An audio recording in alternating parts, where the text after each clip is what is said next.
So, in a nutshell then, in a 12 year period, you go from taking what is a fragmented bunch of players dotted about, no real discernible pipe band, into world champions, and you do it with homegrown talent. Do you think that's ever been replicated? People have done grade 3 to grade 1. Could name a few that have done that. Do you think that's been replicated since? I was highly flattered when the late Bob Martin, Bockle and Bargate, stipulated that he wanted to adopt that method. Also, Terry Lee, Simon Fraser also said we want to adopt this method. You know, Bockle and Bargate, I think, did emulate it. They didn't quite win the World Championship, but there's nobody can deny their success really, and how it has continued after Bob died. Currently with Ross Walker, for example, the consistency that they've kept on teaching. I think possibly where it's varied is pressures have changed, and Inverary, for example, they went up the grades, but then they're into a scenario where they're now taking players from other bands. They're becoming super bands, as it were. It's like the Rangers and Celtic scenario in the Football League, and basically they're not relying on their homegrown talent. But with Inverary, I mean, he pretty much built that from scratch, and then he's added, as I understand it anyway, he's added guys to that once they've hit grade 1. So there's the blend there, because if you look at them, there's some very young faces, very talented people, but quite young fundamentally. Yeah. No, I think that's you're right, and but it's not really been happening. But again, I think that's another subject, because it's a fascinating subject, and we could look at that in terms of developing players and what should be happening. Yeah, I think when, as you said earlier, when we get on to the second part of this, that'll be. You see, you're right. 1968, I think, was we first competed in the grade 3. 1977 we won the World Championship. So that was basically what you can count. It's about 11 years, isn't it? It was 10 years or something. But basically, as I say, never set out to do that. I think we were 2 year grade 3, went to grade 2, and we won everything in grade 2, but we were held back because of Canada. They started the CNE, the Canadian National Exhibition. Right. So grade 2, nobody was upgraded. Ourselves, Dumbarton and Paisley were the 3 bands that were, non-sparks with each other, but everybody was held back to go to the CNE, right, in Canada, and that possibly helped us, because as I said to you before, we were a very, very young band. So it stabilises.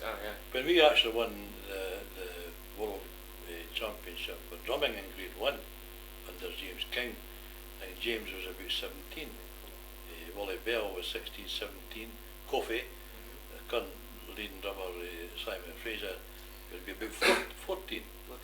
That was the age, So basically, what a talented bunch of guys though to have it that well, age. that's right, aye.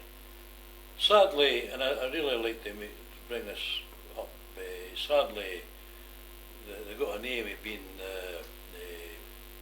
I can't mind what, no riffraff, but I think it was a lot of the more senior people in the association and the big bands, I think they were taking it back. Oh, because you mean the band was portrayed as in some way riffraff, you mean? Aye, as if they were ruffians, Any threat to the established anything, and anything you go to around the world is going to ruffle feathers. So if that was the cliche. And I mean, at that time you had the top 5. The top 5 being Muirheads, Glasgow Police, Edinburgh Police, Red Harpo, etc. And we burst it up, and it was really, naughty. You burst it up without just going and grabbing players. I don't know if anybody did that back then, but no. You didn't do that. Well, as I say, we were up against the police bands, the 2 police bands. Glasgow, I'm not so sure about Edinburgh, but Glasgow was really full-time corps, as it were. It was, They had their shift arrangement whereby they practiced, and we beat them. In fact, from 1973 to 83, we won more championships than the rest put together. We only won the Worlds twice. And so, I mean, without oversimplifying it and trying to put it in a bottle, what do you think made your band different? Because obviously they were technically capable, and you've outlined the drumming talent that you had there, led by Jim King. So, I mean, that's not much to decide. I would like to think that, in fact, I've had different, no arguments, but debates and discussions on this. For example, just recently, 2 or 3 years ago, I was conducting the workshops for the adjudicators, and I was making a big plea for the modern band. The drumming technique is getting too technical, and it needs more time on musical presentation. The ensemble, for example, and I said the most important aspect to any pipe band is the drum corps. And one of the adjudicators, a piping adjudicator, says, "No, wait a minute," he says. And I was absolutely quite flabbergasted, but then again, I was quite flattered. The comment he made, he says, in the early 80s, late 70s, he says, it was reckoned that the most expressive pipe band was Dysart and Old, my own band. Expressive. And he says, are you trying to say that was your drum corps? I says, that's exactly what I was saying. Because the drum corps is the one thing that can vary the dynamics of the band, because you can't do it with the back. You see, but that's maybe another subject. But anyway, the fact is that we did become successful. The other name I got was a concert band, because I think we would have started the modern concert idiom. When I looked at the history of Dysart, there did seem to be a tendency to like to entertain as well, That's correct, just competing. I mean, I say just competing, it's full on when you're at that level, but you know what I mean, you wanted to go out and go abroad and play places. We made two long playing records in the 1 year. That was because we were signed up to Lismore, and again, this was a great thing for a young band, because it wasn't everybody who got to make records. No, it's not everybody. Yes, you see. So when we were invited, it was a feather in the cap. Yes. And we did 2 at Lismore, and then things, I thought Lismore had sort of went to the wall, as it were. Things went wrong, and EMI come along and asked us to do a recording and to make another record, and I did it. And then I was going to get sued from Lismore because I still want to do. So I said, we'll do it. So I finished up doing 2 records in a very short space of time. So one for Lismore and one for EMI. Now, you need a lot of repertoire for that. Aye. And when we did our concerts in these days, well, again, you had to entertain. And I think one of the biggest things that we did was in 1980, we were invited to do the Ballymena concert.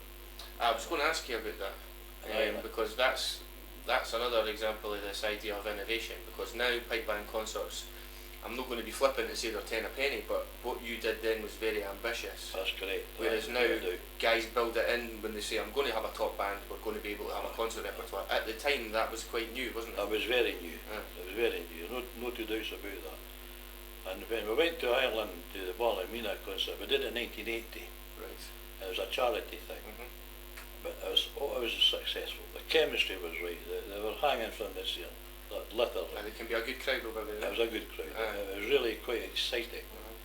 And then we were invited to go back the following year, and I said no. And the reason I said no was that we'd be competing against ourselves in 12 months, you know. Well, that's not as good as last year, blah, blah, blah.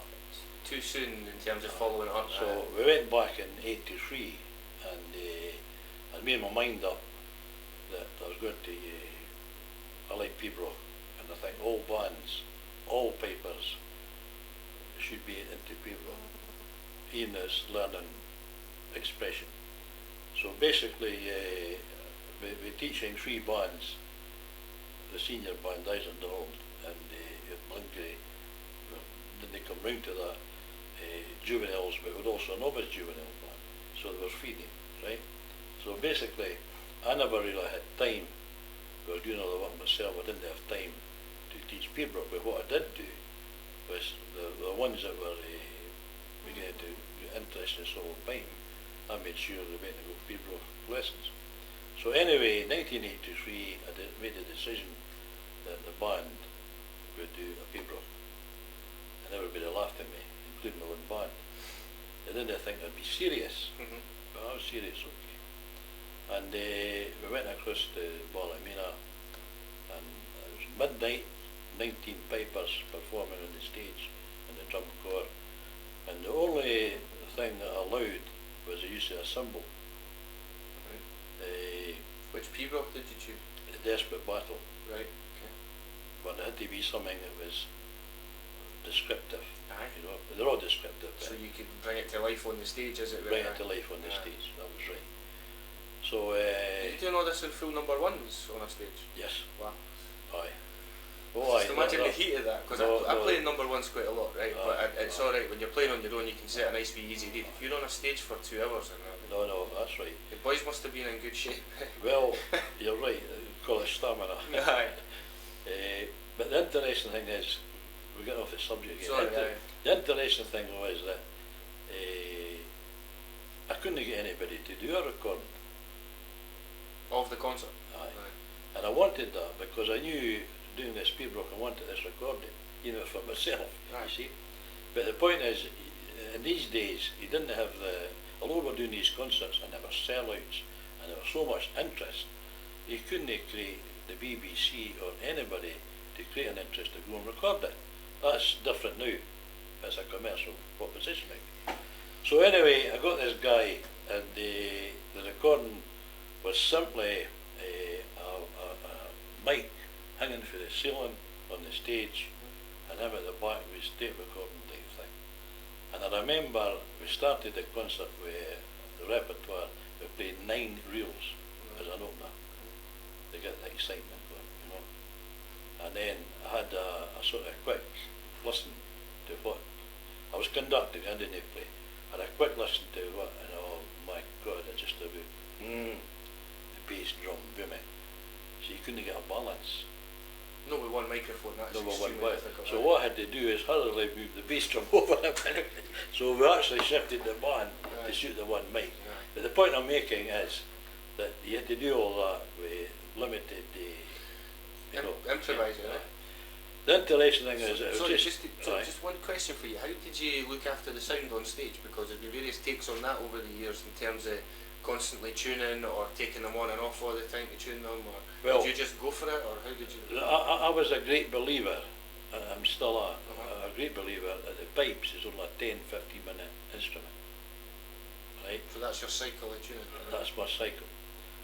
And even if it was a gala day or anything at all, I always rehearsed for everything. Even if it was walking down the street, we rehearsed. And what would have would be a 15-minute, a start, something to start into a circle, or half circle in these days if I want it, blah blah blah blah, and then something out to come off with and finish with, and then a wee touch up, and right. You see. So basically that was the cycle. Topping it up every 15 minutes. So sorry, I interrupted you. You were talking about this Peterborough, and how was that received? I mean, was there furrowed brows, or were they enthusiastic, or how did they? I was a bundle of nerves. There was I standing conducting this, and I absolutely was shaking like a jelly. It finished, and there was silence. I said, "Oh my God, you feel?" And then the crowd erupted.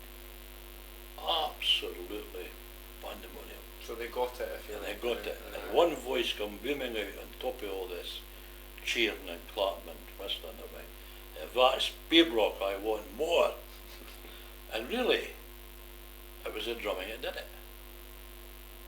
And I remember one of the variations with James, and he wasn't taking it too serious, as I say. He was, he'll not do this, you know. And I was getting a bit ratty, and I remember, I said, look, I said, you heard of the French Revolution? Aye, what you're about, blah, blah, blah. I says, well, you got the death row. You know, when they've got to get their heads chopped off. I said, well, here's the battle of the birds. And you got the death row. I says, all I want is a continual roll to the drum. Okay? So that was the kind of thing that happened. But I was really delighted with that. And it really caused a lot of talk, a lot of good publicity, and we eventually got a wee tape made up of it, so we still got it.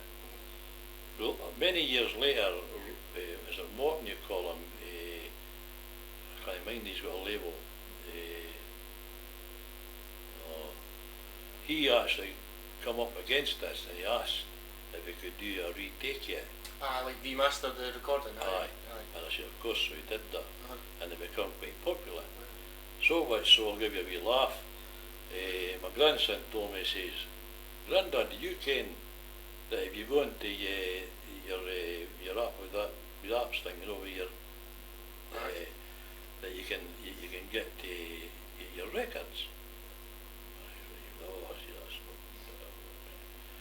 Aye, see, so it goes in, Dysart and don't, dear God, here it was all, yeah. You're on iTunes, Aye, and I'm saying, I said, who's getting paid for that? Well, this and you can buy records, and you can buy a track for 79 pence, yes, you see.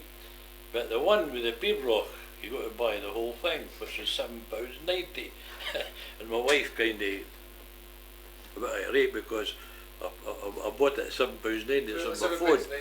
You see, I think so. Aye, I see that same with the trying to get it for recording onto my phone. Yes. You see. And are you pleased with the way the sound quality comes across? Aye, of course. Aye. Because at the end of the day, well, you're not getting the quality you get nowadays, but at the same time, it's you're getting the expression of what we're trying to do. You know. Capture the essence of what you were doing. Exactly. And do you think anybody's done that since in Yes. on it? The one that has been done once since that. Well, the interesting thing was just after that concert, that was the start of it, the 78 Fraser Highlanders, they were over and asked to go to do the same in Ballymena.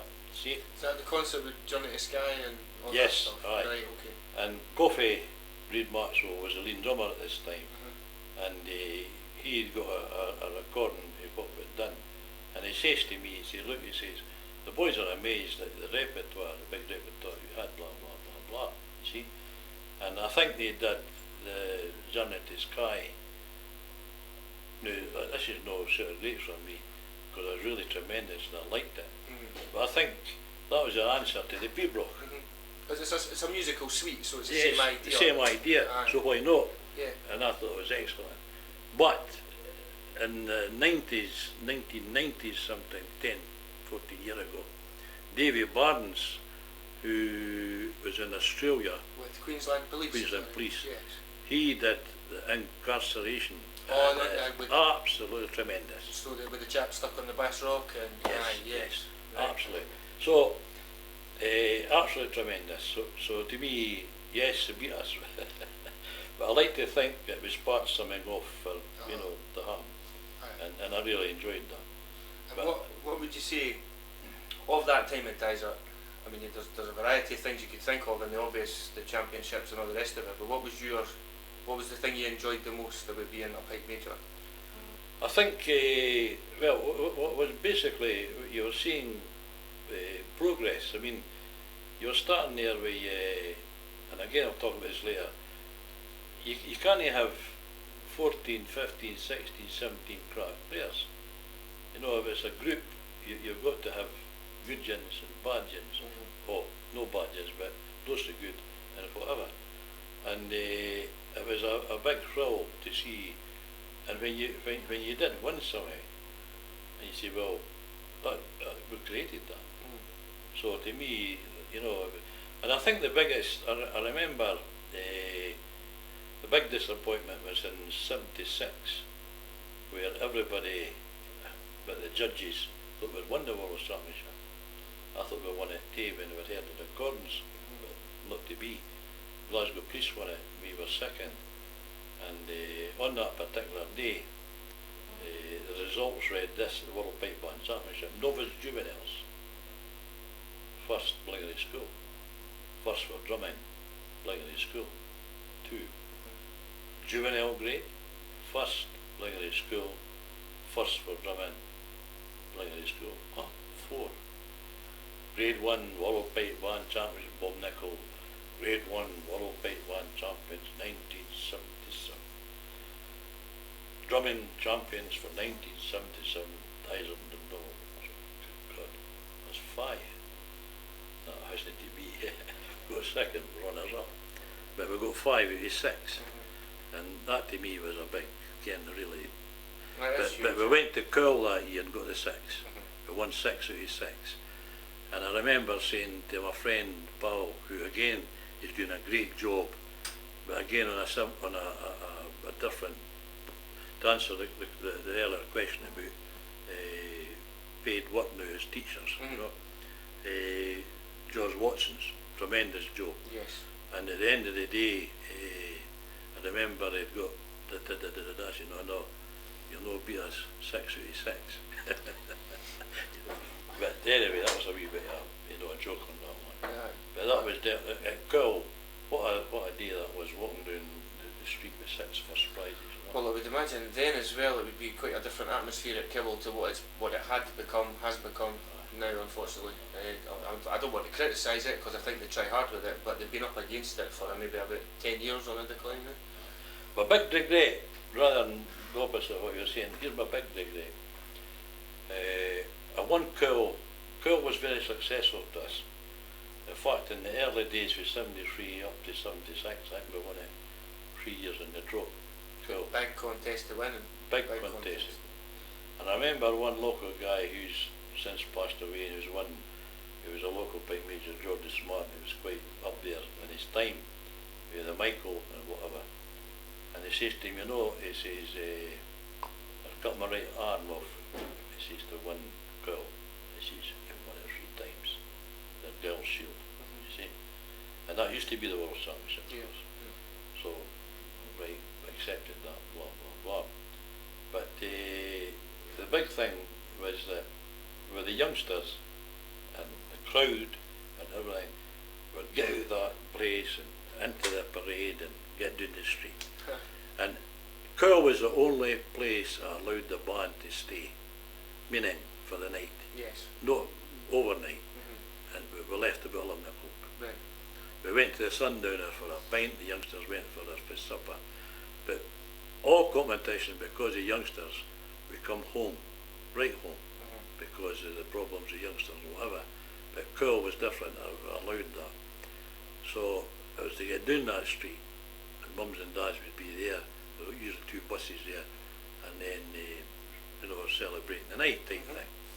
But you know what I'm envious of, what I wish I had done, and I didn't see this till many years later. Yeah. Ian McClellan, one of my adversaries, great friend, great pal, Strathclyde Priest won Cool, and he stayed to the end and walked in when everybody else is away.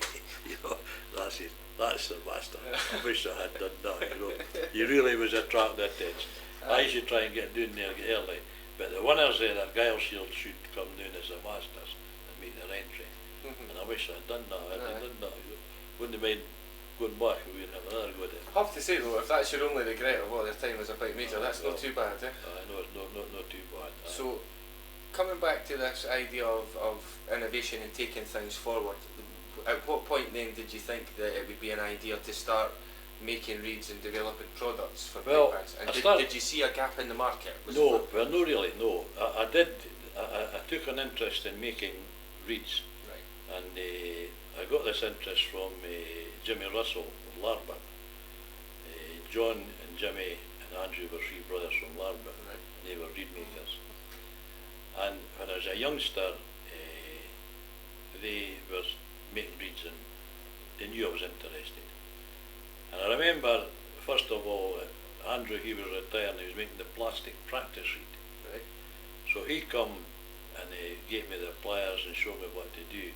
And again, I was deeply wondering why I didn't ask. I said, look, you take an interest in this. And I started to make practice reeds. And I was making them for Hardy and whatever. So from that then, I developed onto making the pipe reed. And again, Jimmy was starting to teach me, show me what to do. Now, I missed this out, I think. I should have said it, who was who taught me. And I mean, taught as far as the band is concerned, with Sean McPherson, Lahore, and then Bob Mackay with Dundonald. But I did go to Wally Ross at the castle when I was 14 Okay. and got lessons and started Pembroke there. And then from there, and I must admit, I didn't do much. I didn't, I don't know, maybe didn't think it was good enough or whatever. But I was there for a while, and my father, who's a bus driver, and I can't it was because of, money, train fare to Edinburgh, whatever, and this and that, you see. So then I was playing in some of the solo piping, and then I then made a move and went to Jimmy Russell Larber. I was going to talk with him, and that's of course the interest in the Reeds Cup, you see. And I remember by this time I'd started serving my apprenticeship as a side dockyard, and at 15, so only about 15 back. And I remember then he says to me, look, he says, I want you to go to Walter Drysdale. So I've become a pupil with Walter Drysdale. Walter's since passed away, and a great teacher. And he then gave me Reeds stuff to take me further on with Reeds. And Jimmy Russell was the assistant. That happened. I think they wanted to move on to somebody. But just change the subject, Walter Drysdale used to always make the comment, I was the one that got away, meaning I went to buy bus, you see, and I don't know if that's true or not, but rather than becoming a soloist. Aye. But I think it's the way you progress and everything. So Would that be personally though, because you get more of a musical thrill, if you like, from the bands? Because I think there's a lot of us who do and appreciate what soloists do and love it and think it's fantastic, but that there's nothing quite as exciting as a pipe band. I think you're right. I think you're right. And again, this will come later on today when we talk about orchestration and that. But I think you're right there. And I think drawn to that as a person. Drawn to that, definitely. You got the camaraderie. Yes, that's real life. And everything else, you see. And there is another dimension. Yes. So I think you're right there. So basically, going back to the Reeds, that was me started, and then started to develop, and then this time Jimmy sadly had passed away and whatever. I was doing my own thing, and I started out that and started teaching the bands. Another guy that I become fascinated with reading me was Ian Campbell from Glasgow. Right. And Ian, I thought he was a master. He was really excellent, and he taught me a few things. And lo and behold, one of my mentors who I thought was God was Bob Hardy, Muirheads. I studied his the Muirheads band, and how the hell did they play like that? And getting off the subject slightly, I remember when we first went out, we were competing at Perth. That had been in the 60s, and Muirheads that day. Now listen to this. Muirheads that day played Ginny Carruthers, Blair Drummond, and Pretty Marion. I can still name the tunes. And I heard them that day, and I heard some of it. I wanted to get back in the bus with the youngsters, get back down to Dundonald and Lingray, the chanters out and get started on the Start again. Yeah. That's the effect that had on me. Absolutely excellent. Then later on, when they brought out the ensemble and the medleys in 1970, Ochmuir's One of Glennie played. Listen to that. I'm going to learn that tune. Couldn't play it. So what's different?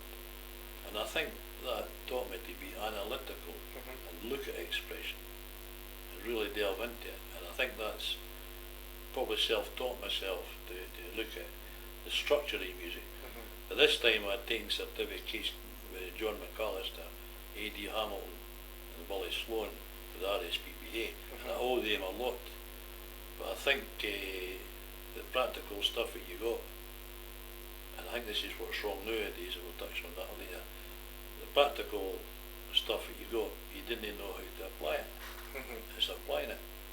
So therefore, I think that was part of the success, was getting this, you know, listening to the ideas, and then going ahead and applying it.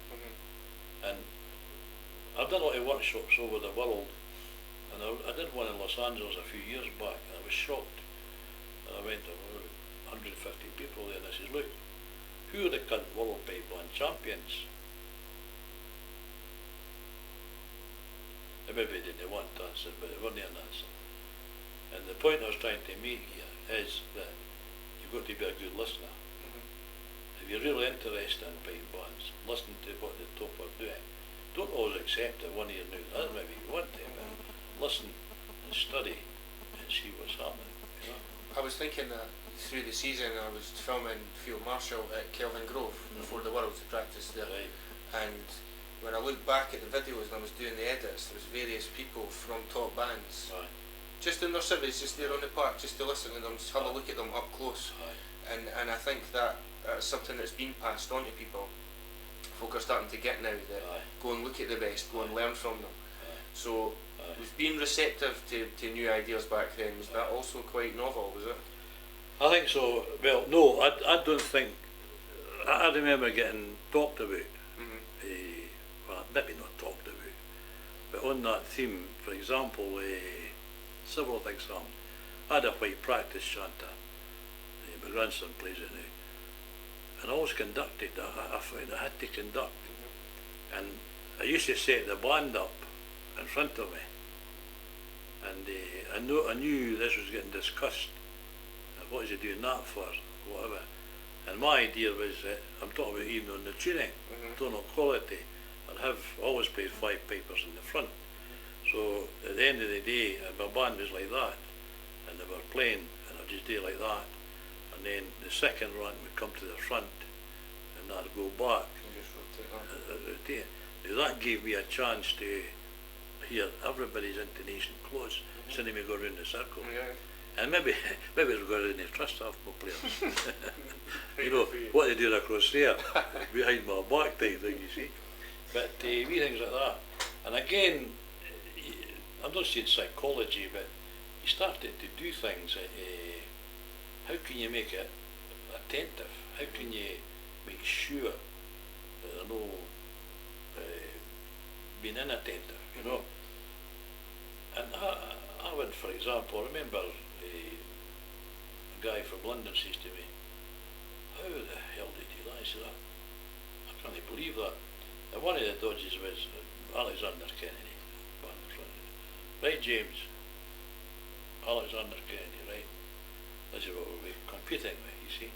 And there's the roll of the drum and the pipers string in. I say, part 3. And I went to part 3. And then just play that, stop. I said, right, away we go again. First part, fourth part, fifth part. And this kept everybody on their toes. I mean, it just weren't playing for the sake of playing. They had to be on the ball. You need to know which one was which, what the linking notes were, how to start it. And I was only shouting at between rolls. I wasn't saying, right, let's hear the fifth part. And they would go to the fifth part, didn't it? So they wouldn't know until the rolls started. They started. wouldn't know until the rolls had started, and then I shout you what I wanted. You see? And then, and then I started. Sorry, I'm just imagining how that would go at my practice. Well, but there again, but you can imagine how that developed. Yes. I like the wee secret.